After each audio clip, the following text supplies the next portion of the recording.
Hello again everybody, and welcome back to my exploration of the Conjuration tree using the Ordinator perk overhaul.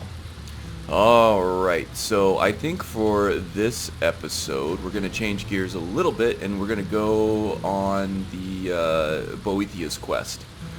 It is a Daedric quest that rewards you with some unique heavy armor. We have been doing Azura now for quite a while. I thought it was about time we started exploring some other Daedric lords, and honestly I'm not sure we're going to be exploring anything further than Boethiah in this series, but I thought it would also present a good opportunity to switch to some armor and explore what we lose and what we gain by taking armor. So to kick off this quest, we have to read Boethiah's Proving. So that gives us a map marker that we can travel to, which doesn't really help us because we've already had everything unlocked. And this is what's called a temptation from the Winter Sun Religions of Skyrim overhaul, a nice religion overhaul. So when certain events happen under that mod, you get the option to become a worshipper of a certain deity, and it kind of happens on the fly a little bit organically. You don't have to visit a shrine in order to do it. In Boethiah's case, it happens that when you read Boethiah's Proving, the book that kind of launches the Boethiah's Daedric quest, you get to become a follower. So I'm going to go ahead and do this. Let's go ahead and read this off real quick. Boethiah is the prince of deceit and conspiracy and an important deity of the Dark Elves. If you're a follower, you have improved attacks when dueling a single opponent, which, you know, we try to take on groups of opponents, but every single fight ends with one single opponent. So we will get to take advantage of this more often than not. And the tenets, this is how we curry favor with Boethiah. We have to murder the innocent, slay people who stand in your way, strike unseen with sneak attacks, and Dark Elves are the most deserving of my favor, which I think just means you gain favor more quickly if you're a Dark Elf. The sneak attack thing kind of runs contrary to the whole heavy armor stuff, but we'll see. Taking on sneak will be a good way to increase our level, because we've already are close to maxing out a lot of different skill trees. So taking on a new skill tree that will level up very quickly in the beginning will be helpful for us in gaining more perks that we need to fill out the heavy armor skill tree. So let's go ahead and accept this. Alright, favor with Boethiah is at 20%, so we're gonna really have to work on that. Not a big deal because we are headed off to her shrine right away to take on her quest, so that will probably, I'm thinking and I'm hoping, will boost our favor with her pretty significantly. Alright, so I'm just going to take inventory of all my minions, and I will head over to Boethiah's shrine, and I'll see you there. Alright, what's going on over here? People just fighting each other. Lord Boethiah's faithful. Have you come to test your mettle? Is this some kind of cult? We are forged by Boethiah's example. We carve our will upon the world through our tongues and our blade. You are nothing. An empty vapor, dispersed by the slightest breeze. I'm not afraid of you. Good. Perhaps I've misjudged. So who's Boethiah anyway? The Lord of Plots, deceiver of nations, devourer of Trinity. shadows, goddess of destruction, he who destroys, and she who erases.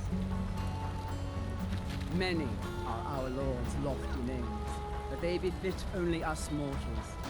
Intone her mighty names from now until the end of time. It is for you. Names mean nothing to our Lord. She only cares for those who care for themselves, whose hearts are full of purpose, whose lives are full of deeds. Alright, well that was a little long-winded, but I am picking up the message. My heart is full of purpose, and my life is full of deeds. If you desire a glimpse of our dark mistress, then this is what you must do. Finally. First, prove your tongue can wield a lie. Find someone, gain his trust, lead him to the shrine above. Next, instruct your thrall to touch the pillar of sacrifice. Its magic will ensnare him, rendering him helpless. Then, girded with certitude, plant the ceremonial blade deeply, so that the waters of his heart will flow. If your will is strong enough, it will stir Boethia in her dark mansion, and she will appear before it. Alright, I'll do it. That remains to be seen. But if it is so, and if Boethia appears, then we will welcome you as one of us. Cool. Alright. So... Alright, so what I have to do now is grab a follower and have them activate the pillar of something something.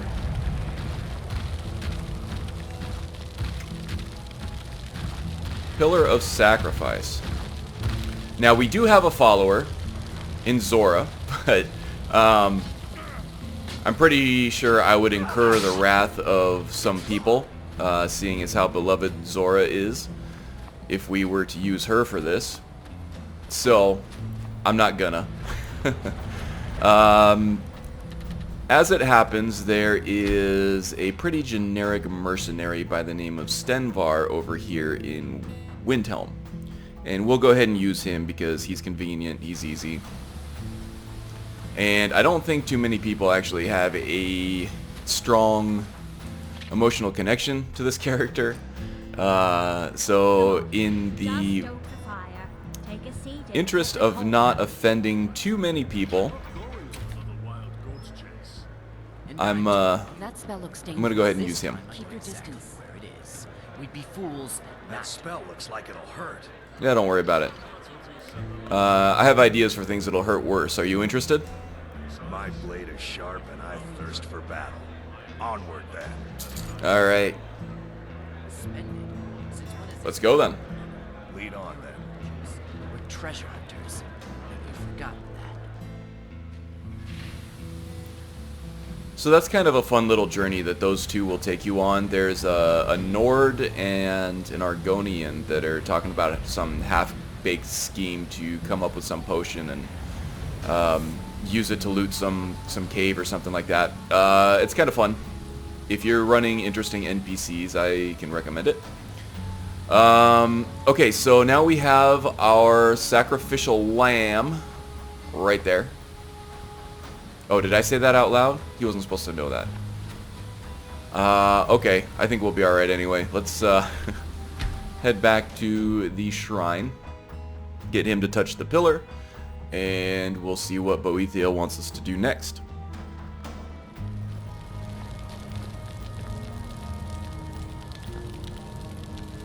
Alright, so we gotta be ready for a fight here. I think once you're done communing with Boethia, she ends up turning everything into a battle royale free-for-all. Where did Stenvar go? Is he getting cold feet? Not worth the 500 bucks I paid him. I suppose I could summon him with my AFT powers. Oh, there he is. He's right there anyway. Okay. Quick save just in case something goes wrong. Hey, Stenvar. Friend to me. That means something. Sure, no problem. So, hey, I need you to do something for me. Fine. What? You see that big glowy stick thing right there? I want you to touch it. I didn't mean that how it sounded. Sorry. You wish to test yourself against me? Will do. Oops. Use the pillar of sacrifice.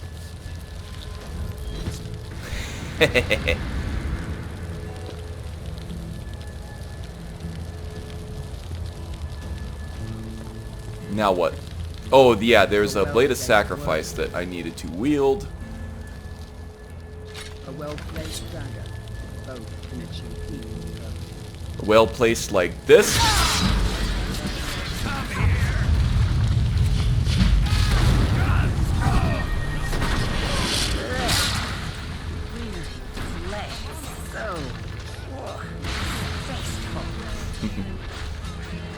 You have Funny caught face. my attention, mortal. That is most unwise. Maybe. Tell me, why have you slain this one who trusted you here upon my shrine? My reasons are my own. Indeed. But I abide only those whose will is aligned to my own. Those who oppose my desires perish. Oh. The hell? Alright. So apparently, probably some of my minions ended up triggering the next stage in this quest. Well done. I'll talk about it later. Proven the strength of your will and your tongue's gift for lies. You have shown ferocity and prowess in combat. Well, my minions did. Now the time has come for a final proving. Are you able to cast aside your honor and strike with the hidden blade? Honor? What's that? An astute observation. Skyrim is a beautiful and harsh mistress, but her people cling to such a petty notion of honor. My previous champion displeases me.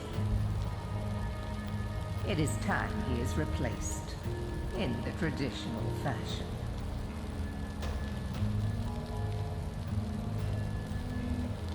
Alright, where can I find him? You will find him holed up at Knife Point Ridge, where he plays king to bandits and highwaymen. Say no more. He's as good as dead. Kill every single member of his band. Do so as silently and invisibly as you can, for this is not about you. You are to be my instrument in this. Slay him in the coldest of blood. Do not give him the dignity of defending himself. Once his corpse lays cold upon the ground, and all trace of his followers erased, retrieve my ebony mail, a gift fit only for my true champion. Your will carve itself upon the world. Okay, so we got a lot to digest here. So what's supposed to happen is you have your follower touch the pillar of sacrifice here. He gets pinned to it, and then you're supposed to kill him with the blade of sacrifice. That will allow you to commune with Boethia, which is what happened. But everybody's not supposed to go aggro like they did, and I think all of my minions being around had something to do with that. We've seen them go aggro on each other before, and off camera I've actually seen them go aggro on like townspeople and stuff, but only select townspeople. It never incurred like a bounty or anything, but it just created this battle royale situation where everyone was like fending for themselves, and it was madness. It was kind of funny. It was entertaining for sure, but it can cause a lot of problems. So I think that's what happened here. Fortunately, it didn't seem to break anything in the quest, which is awesome.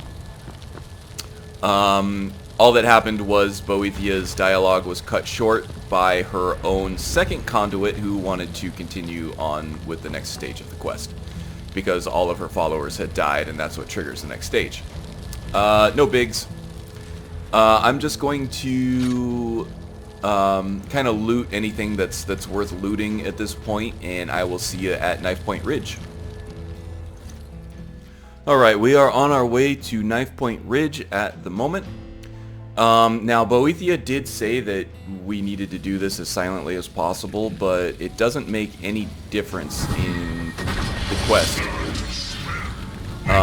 So we're just going to go ahead and do this the way that we have been doing it this whole series here. Just kind of charge in and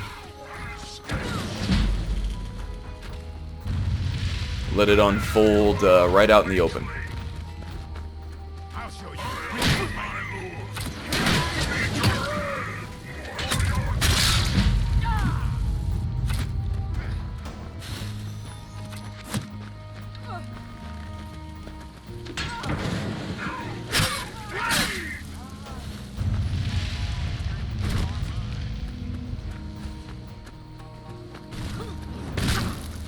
They got him.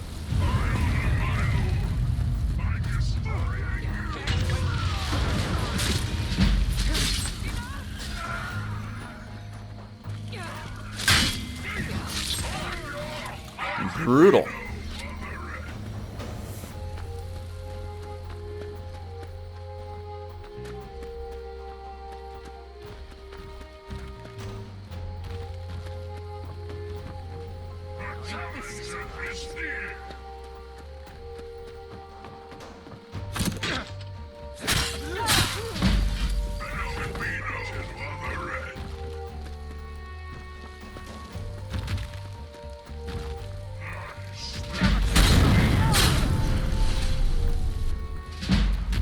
Oh, just too easy, yeah.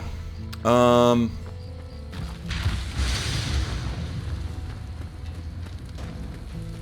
it looks like my flame thrall just bit it. May as well go ahead and recharge him. Now, I'm not sure if there's anybody but the boss, the current champion of Boethia, to take care of in there. I think he's alone in that mine. So we shouldn't have too much trouble with him, I don't think. Ugh.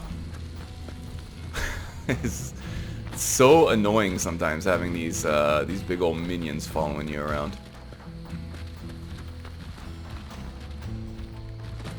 Luckily, there was a back way. May as well loot some stuff while we're here. I'll take a more in-depth pass later on. Loot everything more thoroughly. See how we do here.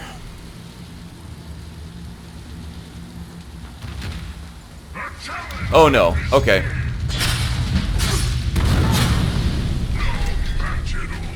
Yeah, so there is a little bit of a dungeon clear left in this.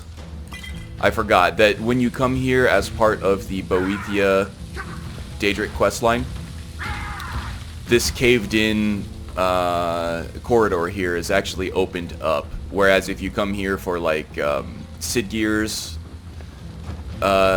quest that he has you do before you can buy property in Falkreath for the Hearthfire house, this whole thing is blocked off. It's caved in, you can't get through it. So that's what I was thinking.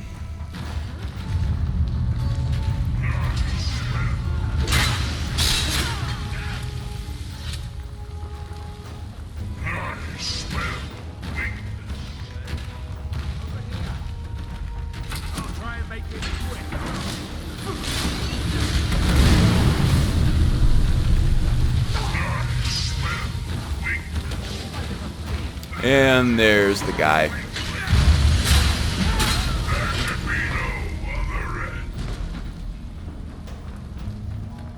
Kind of true at this point, right? I mean, just destroying people has just become inevitable. Alright, let's take a look at this ebony mail here. Have we cleared the place? Yes, it looks like we have. Okay. Ebony boots, ebony gauntlets, ebony mail, ebony shield, and gold brand, huh? Gold brand is, I believe, a Daedric artifact from Oblivion and older Elder Scrolls games. I'm not sure what is adding it this time. It might be immersive weapons. But there's usually a very strong fire enchantment on this guy. Doesn't seem to be right now, but that's okay. I hear somebody working on an ore vein, so that means this place hasn't been completely cleared. The map marker lied to me. I do want to take a look at this ebony mail, though. Alright, who's hammering away? I mean, I wasn't just going crazy, right? I heard somebody hammering away at an ore vein. Oh, there he is.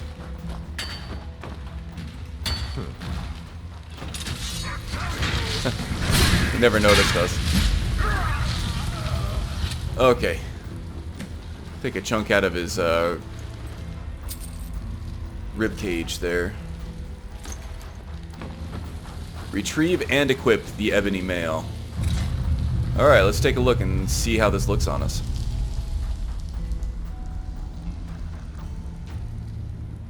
Confers a fire shield in combat that increases armor and fire resistance by 77 points. And muffles your movement. So we can use this as a sneaky piece of equipment, I suppose. It doesn't look much different than regular ebony armor. I think it's missing the pauldrons there. It might be styled just a bit differently, but the overall aesthetic is pretty similar. We don't really need fire resistance, but I guess we'll take it. The fire shield in combat that increases armor is going to be very helpful. It'll help us reach that cap. And let's see, it muffles our movement as well, so we'll take on a sneaky playstyle with this, I believe. Let's put it on. Okay, so immediately our armor rating went from 450 down to 309, so we have a little bit of catch-up to do in terms of fleshing out the perk tree for this before it comes back to where we had it before in terms of damage reduction. Also, we're going to be losing our distorted shape because that only works if we were not wearing armor, which we are now. So once we get this armor level capped out, we're going to be taking less damage overall, at least physical damage, and I think there are perks in the heavy armor perk tree under Ordinator which allow us to also get a little extra magical resistance, maybe just elemental resistance based on our armor rating. But, or maybe it's just skill level in heavy armor. I don't remember. We'll take a look. We didn't really care about elemental damage anyway because we have a necklace that cancels out 95% of elemental damage anyway, but it's going to look pretty sexy, that's for sure. Let's go ahead and take the opportunity and put on the ebony boots and the ebony gauntlets. We're going to have to work on a helmet as well. You we have can done do that. well, my champion. You have earned my respect. A feat few manage and live to tell about. I shall write your name upon the tablet of absolute darkness. So dramatic. You may keep my Love ebony it. mail, a token of my appreciation to my new champion. Its gifts will resonate with your talents. Now go. I have strings to pull that require my full attention. You may pursue your own course wherever it leads you. Remember always this. As you will it, so it shall be. Okay, so not looking too bad there. Let's see how it looks with the bound battle axe.